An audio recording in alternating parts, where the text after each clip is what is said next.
जय हिंद दोस्तों, नमस्कार। एनपीएस एकेडमी यूट्यूब चैनल में आप लोगों का स्वागत है। और आज दोस्तों हम लोग 7 और 8 दिसंबर के जो महत्वपूर्ण करंट अफेयर क्वेश्चन है उस पर हम लोग फोकस करते हैं। क्वेश्चन नंबर दोस्तों फर्स्ट की ओर ध्यान बढ़ाते हैं। ये क्वेश्चन आपके कई बार आपके एग्जाम में पूछा गया है कि विधवा पुनर्विवाह एक्ट किस वर्ष लागू हुआ।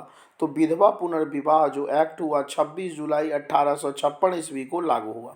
ठीक है, तो 1856 ईस्वी या 26 जुलाई 1856 ईस्वी में हिंदू विधवा पुनर्विवाह एक्ट लागू किया गया और जिसमें अहम जो भूमिका निभाए हैं ईश्वर चंद्र विद्यासागर।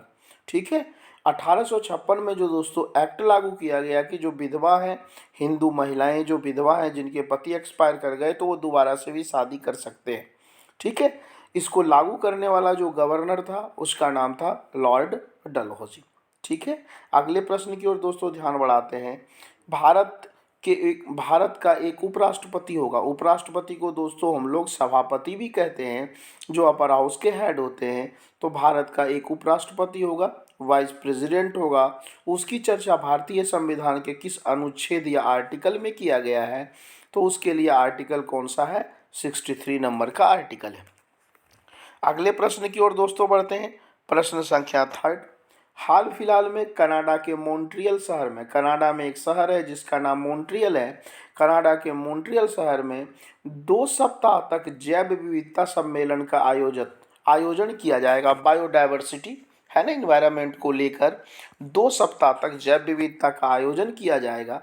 ठीक है, तो ये थोड़ा सा याद रखिएगा कहाँ किया गया है भाई, या कहाँ किया जा रहा है, मॉन्ट्रियल में। यूएनओ के दोस्तों प्रेजेंट टाइम की यदि हम बात करें, महासचिव कौन है। ठीक है, तो एंटोनियो गुतेरस जी हैं। और कनाडा के प्राइम मिनिस्टर कौन है, जस्टिन ट्रूडो है।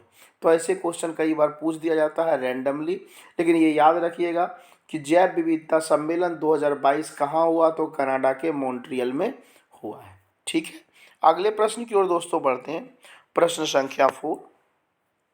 1967 में भारतीय नौसेना को, इंडियन नेवी को पहली बार सबमेरीन, ठीक है, पहली बार जो पनडुब्बी मिली है आईएनएस कलवरी।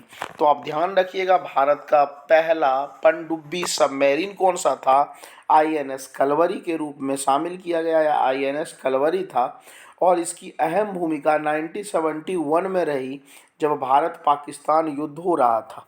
और इस कलवरी, आईएनएस कलवरी जो सबमेरीन है दोस्तों, इसको बनाने में अहम भूमिका, आपको पता है कि इंडिया का एकमात्र परम मित्र देश है, उसका नाम क्या है, रसिया। तो रसिया की अहम भूमिका रही है। अगले प्रश्न की ओर दोस्तों बढ़ते हैं। प्रश्न संख्या 5।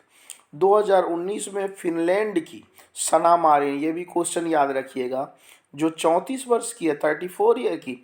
तो 2019 में फिनलैंड की सना मारिन जो 34 वर्ष की है, विश्व की सबसे कम उम्र की पीएम बनी। तो सवाल पूछा जा सकता है, वर्ल्ड की सबसे कम उम्र की पीएम बनने वाली कौन है महिला भाई, तो सना मारिन है।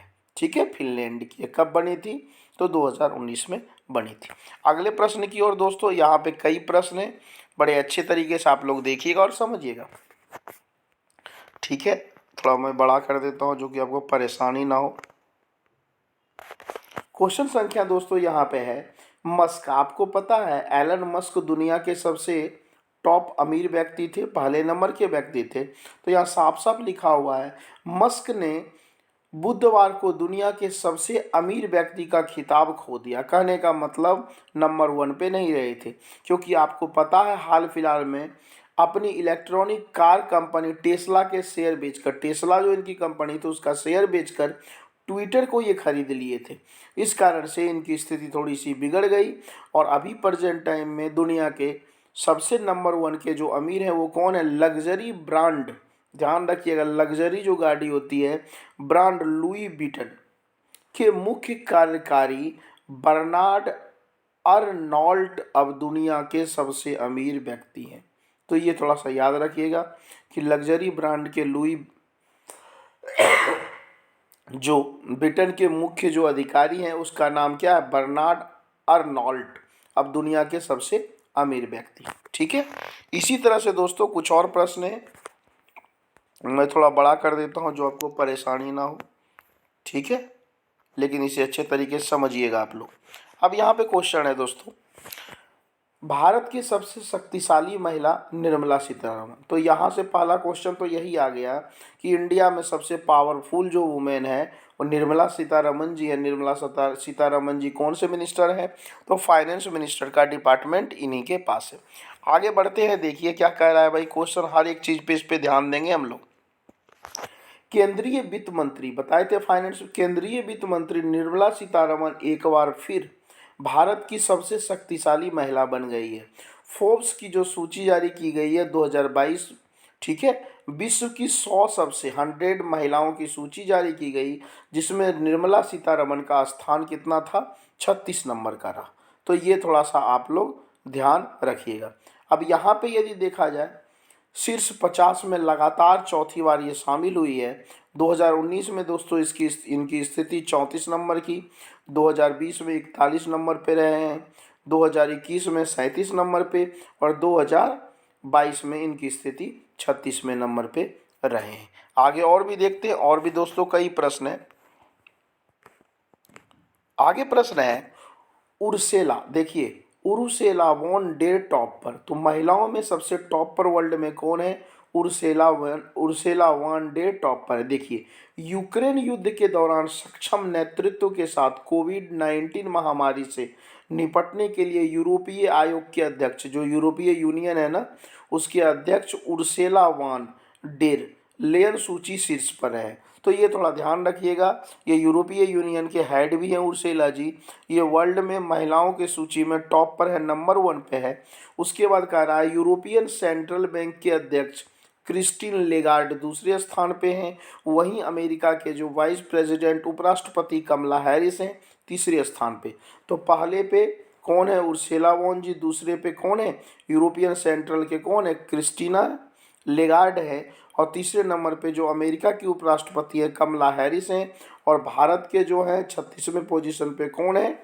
ठीक है, तो वह है निर्मला सीतारमण जी। इसमें दोस्तों कुछ और प्रश्न है, इस पे भी हम लोग फोकस करते हैं। यहाँ पे देखते हैं अब यहाँ पे सवाल है कि इन भारतीय महिलाओं को भी मिला स्थान, मतलब कुछ और महिलाओं को भी स्थान मिला है। कह रहा है 53 स्थान पे HCL कॉरपोरेशन की CEO रोशनी नादार मल्होत्रा को मिला है। रोशनी सूची में शामिल होने वाली सबसे कम उम्र की भारतीय है। कहने का मतलब इस शॉर्ट टॉप जो 100 महिलाएं हैं, इसमें जो रोशनी जी हैं ये महिलाओं की सूची में सबसे कम उम्र की भारतीय हैं। आगे बढ़ते हैं दोस्तों, आगे कुछ और पॉइंट्स हैं। 54 नंबर का पोजीशन किन्हें मिला है? माधवी पूरी बूच को। 67 नंबर का किसे मिला है भाई? शोमा मंडल को। 77 का किसे मिला है? वायोकॉन की संस्थापक किरण मजूमदार 100 को। और 89 नंबर में किनका पोजीशन है यदि देखा जाए तो 89 में दोस्तों यदि हम लोग देखते हैं तो 89 में किनका है? तो नायका की संस्थापक फाल्गुनी नायर मौजूद है। तो ऐसे कुछ सवाल हैं, इसको बड़े अच्छे से आप लोग देख लीजिएगा। और आज दोस्तों इतना ही, फिर हम लोग नेक्स्ट वीडियोज़ में मिलते हैं दोस्तों। Okay, take care, bye.